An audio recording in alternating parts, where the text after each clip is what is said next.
Bienvenue au Café de la Vérité. Aujourd'hui, je remercie mon ami Yvon parce que l'idée vient de lui. Je vais vous raconter une histoire.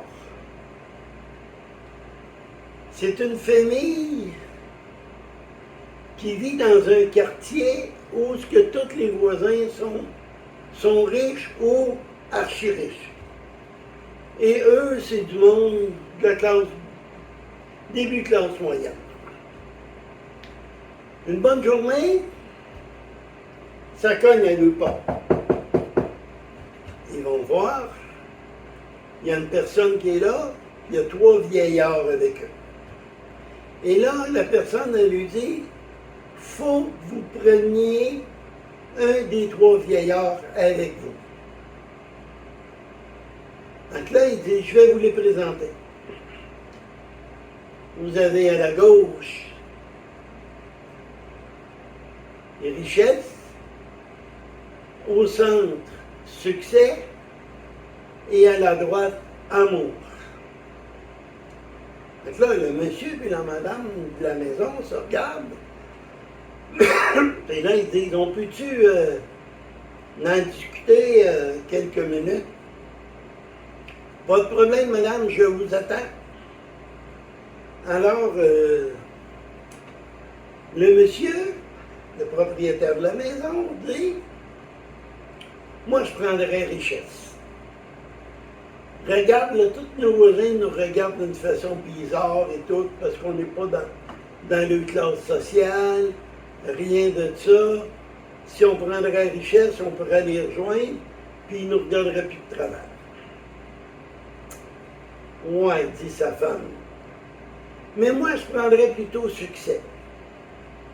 Si on a beaucoup de succès dans nos choses, ben là, ils vont arrêter de nous regarder de travers parce qu'ils vont vouloir avoir du succès comme nous. Alors, moi, je choisirais succès. Leurs ados, leurs filles adolescentes,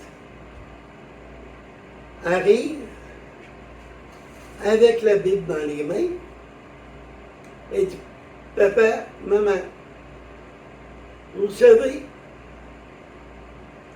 vous connaissez mes croyances, et une chose que la Bible me dit, que le plus important, c'est l'amour. En 1 Corinthiens 13, 8, 1, ça dit, l'amour ne périt jamais. En 1 Corinthiens 13, 13, ça dit, or maintenant, ces trois choses demeurent. La foi, l'espérance et l'amour. Mais le plus grand de tous, c'est l'amour. Elle dit, tu sais, maman, même si on serait riche, là, puis si aussi on serait bien populaire, tu sais, mais que, regarde les voisins, là, hein, c'est toujours en chicane. Ça change de femme ou de mari. Hein? Tandis que nous autres, on s'aime, maman. Puis l'amour, c'est important pour la famille, maman. Maman, choisissez l'amour. Elle part, elle retourne dans sa chambre. Alors le mari, le père et la mère se regardent et disent, tu sais, là, notre fille a raison. On va choisir l'amour.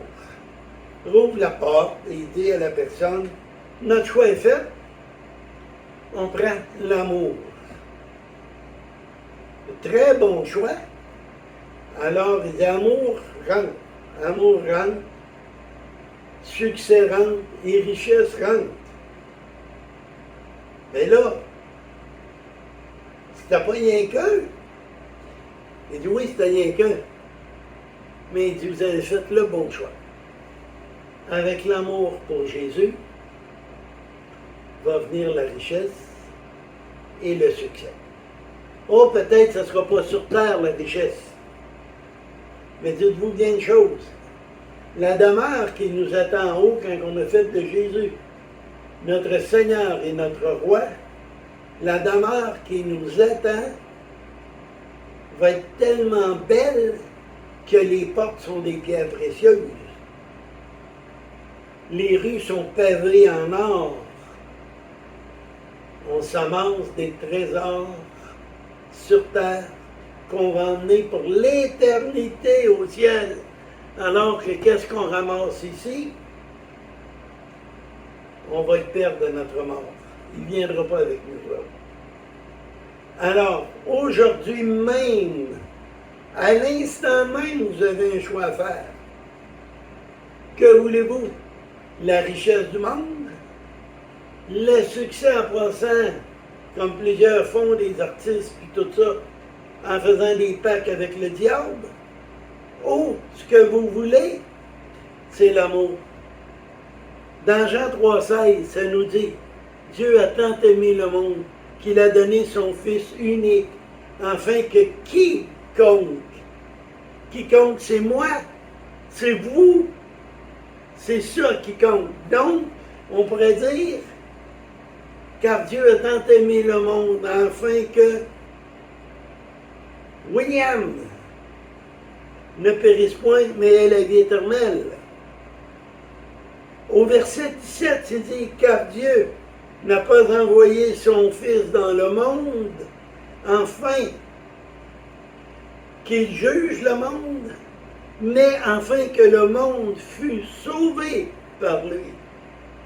En 18, c'est dit, celui qui croit en lui n'est pas jugé, mais celui qui ne croit pas est déjà jugé, parce qu'il n'a pas cru au Fils unique de Dieu. C'est Dieu, c'est le Fils de Dieu qui s'est fait homme sur terre. C'est lui qui a été flagellé, c'est lui qui a été couronné d'épines, c'est lui qui a été crucifié, qui est mort, et 3 jours après, il est ressuscité. Tout ça pour payer pour nous. Il est notre avocat. Alors, est-ce que tu veux faire de Jésus ton avocat? Est-ce que tu veux mettre l'amour de Jésus en toi? C'est simple. On fait une simple prière. Père, je te demande pardon pour mes péchés. Je suis pécheur. Mais dans ton amour, tu nous as donné Jésus, qui est venu mourir et qui a payé pour moi. Je t'en remercie, Père. C'est simplement une prière comme ça que vous avez besoin de faire. Et vous aurez la vie éternelle. Et dites-vous bien une chose. Jésus, quand il est parti, qu'il est monté au ciel, il dit, je vais vous construire une demeure.